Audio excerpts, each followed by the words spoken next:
China is by far our biggest trading partner, bigger than others combined. So that's why University of Sydney professor of Chinese business and management Hans Hendrickse says it's tough to understate China's impact on Australia's export-reliant economy. It provides a market for our most important export products.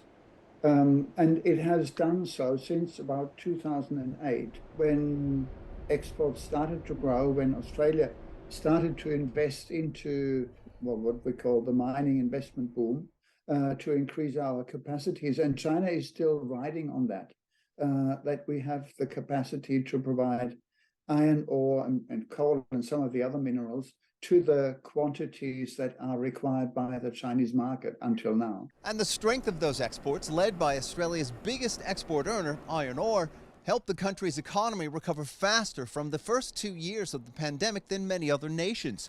And they continue to grow despite the challenges from soaring global energy costs and supply chain disruptions. Australia's government says exports to China are currently higher than a year ago. That's significant because two-way trade in 2021 reached a record $178 billion. It is concentrated in a number of core industries, which are really quite relevant. And that ranges from resources to services, education, tourism, and it reaches into growth industries, health and other services where China's share is increasing. So it is a major partner, and to move away from that or diversify away is not easy. The political relationship between the two countries hit a low point in 2020 when Australia called for an international investigation into the origins of COVID-19.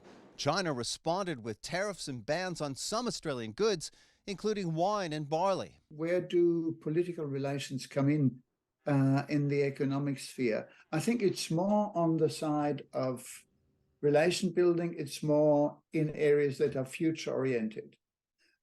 With the commodities and exports in existing markets, at the moment, there's not much change. There will be change should Chinese demand for iron ore, for example, go down, which is predicted by some as a result of the declining real estate industry in China.